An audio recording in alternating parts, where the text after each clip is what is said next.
Bonjour, nous sommes le mardi 29 octobre 2024 et le sujet est tout ce qui change le 1er novembre. Comme chaque mois, depuis pas mal de temps. Avant ça arrivait une fois tous les 2-3 mois et actuellement c'est plus régulièrement. Chaque début de mois il y a des nouveautés. Et ici ce sera le SMIC, la retraite, le prix du gaz entre autres. En ce qui concerne le SMIC, il sera revalorisé et il franchira la barre, bien évidemment, des 1400 € net. Incroyable. Peut-être atteindrons-nous les 1600 € à la fin du mandat de Macron. N'oubliez pas de vous abonner pour plus de news nationales, européennes et internationales sur ce monde merveilleux dans lequel nous vivons. Et donc, nous commençons avec le SMIC. Lors de son discours de politique générale, Michel Barnier, le Premier ministre, avait annoncé une revalorisation du SMIC de 2%. Cette mesure a été officialisée au journal officiel le jeudi 24 octobre par un décret, par anticipation de l'inflation. L'inflation qui avait été en dessous des 2% au mois d'août, pour la première fois depuis 3 ans. Bon.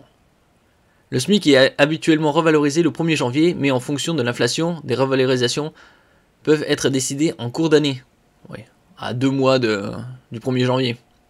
Alors il passe à 1426 € et précédemment il était à 1398,70 € net. Donc peut-être que d'ici 2 ans et demi, c'est-à-dire à la fin du mandat de Macron, on atteindra les 1600 €, ou au moins 1500. Augmentation des retraites complémentaires, Agirc-Arrco. Autre bonne nouvelle, la retraite complémentaire Agirc-Arrco, régime de retraite complémentaire des salariés du privé, qui concerne environ 14 millions de Français, va être augmenté de 1,6% en novembre, en s'indexant sur l'inflation. Bon, ils auraient pu arrondir à 2%, hein, pareil que le SMIC. C'est un peu moins que les années précédentes, plus 5,12% en 2022 et plus 4,9% en 2023. Ah oui, bien moins, hein. Ça a été divisé par plus de 3. Attention, cette année, le 1er novembre, jour férié, tombant un vendredi, avant le week-end, le versement n'interviendra que le lundi 4 novembre, ouais, pour quelques jours. En ce qui concerne le prix du gaz, il va légèrement baisser. Bon, légèrement, c'est vraiment légèrement.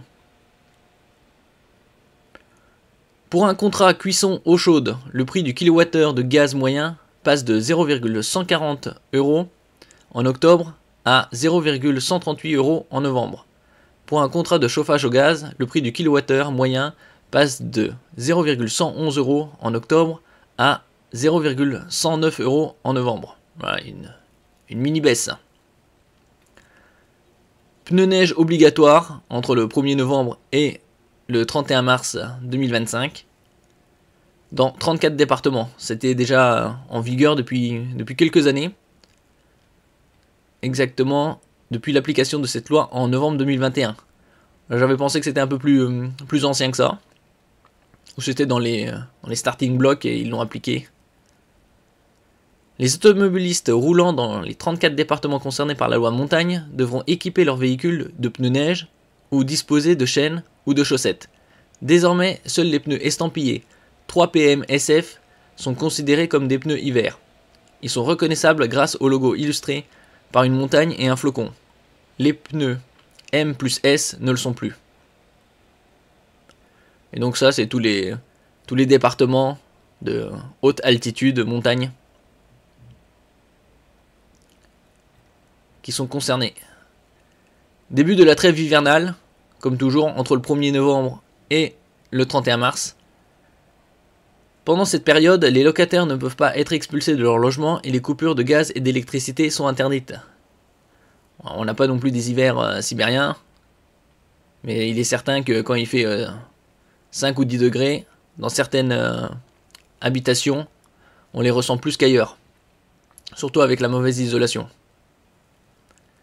Il y a toutefois quelques exceptions. Elles ne s'appliquent pas pour les expulsions de squatteurs, dans le cadre d'un divorce, en cas de violence au sein du foyer ou en cas de relogement. Un étudiant perdant son statut peut être également délogé de son logement étudiant. Ça aussi c'est scandaleux, ça, au niveau étudiant. Ils exagèrent. Mois sans tabac.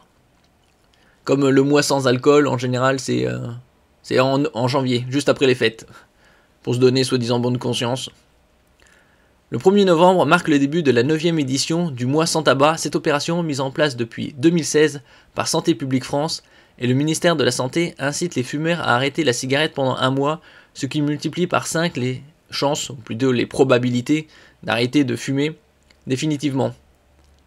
En s'inscrivant sur le site Moi sans tabac avant le 1er novembre, vous pouvez bénéficier d'un kit d'aide et d'une consultation avec un professionnel. C'est le changement majeur qui seront opérés ce vendredi 1er novembre. Merci pour votre écoute et à la prochaine.